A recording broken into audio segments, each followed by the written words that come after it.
Ballet has a way of transporting us from our everyday life. In every moment, there's a story in every movement, a fantastical world of beauty in bloom. That's what we can expect in Civic Dance Center's Ethereal Visions, coming to the historic Fox Theater on March 20th.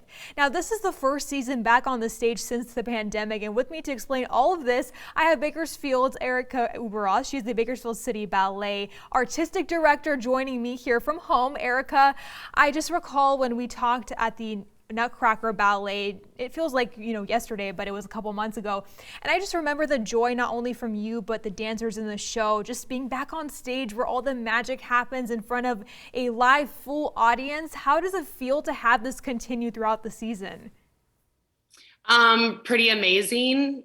Just the fact that we're able to do, like you said, bring back the live performing, being able to do that multiple times in a year or in a season is extremely exciting, because that's what we spend all of the hours in the studio rehearsing and taking class for, to the chance to get on stage and share that with a live audience. Definitely. And you mentioned all that repertoire. Tell us more about what we can expect in Ethereal Visions. We are showing you August Bourneville's Pas de Trois from La Ventana, and also the Flower Festival in Genzano. And these are extremely old classical ballets where a lot of that original choreography has been lost. But this section that you'll see in our show is part of the little bit of choreography that has been preserved over those several hundred years.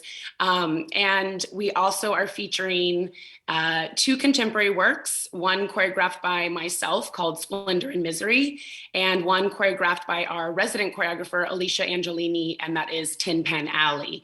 And it sounds like, based off the music, that was the clip that you might have seen just recently. No, and you mentioned hundreds of years of history, also the contemporary element. How do you make this all your own for your ballet company? Well, when it comes to some of that classical repertoire, you try and keep it as pure as possible and not make very many changes. That can be very special for ballet dancers, to kind of have that rite of passage to perform works that have been danced by former greats in the industry. And in terms of the contemporary works, that is where we get to kind of put in more of our personal influence and experience. And that is also as fun and feels very unique. And yeah. No, of course. And you're bringing this back on stage like we mentioned before. What does it mean to you that we're starting to really get out of this COVID fog where we couldn't do much, and now we get to just have that combination of performances and the audience clapping for you and just feeling that love and joy that dance brings? How does that feel? Extremely exciting. Like I said, it's nice to, be able to stay at home and tuck in and watch something on the TV, or, jump on and see something on your phone. But there's nothing quite like sitting in a theater with strangers, watching dancers on stage. All of that hard work just coming out in that moment, and feeling the energy from the audience, and hearing the applause, maybe hearing a gasp if there's something extremely exciting or cool happening on stage. That energy really feeds the performance. And to be able to experience that again, very exciting.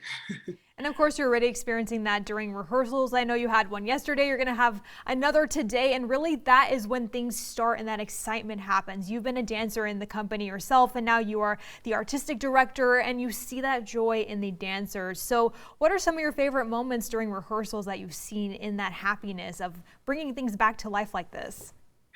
Being able to witness firsthand how a dancer might be struggling with a particular series of steps, or we've got some partnering where we have dancers working together, two or three dancers having to, arm work and lifts, and seeing those pieces come together where it all just kind of clicks and it works, and you can kind of see this abandonment in the freedom and the way the dancers move, that confidence. Watching all of that happen is indescribable. To watch people work, struggle, and then succeed is just thrilling. And it makes me very proud of their perseverance and hard work. And I'm very excited for our community to see all that they've been working on.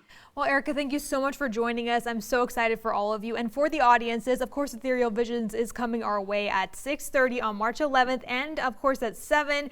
Pre-sale tickets are going on soon, $25 for students, $35 for adults in general admission. We'll have more information coming up on our website, turnto23.com. Thank you so much, Erica. We really appreciate your time and your efforts to make this happen.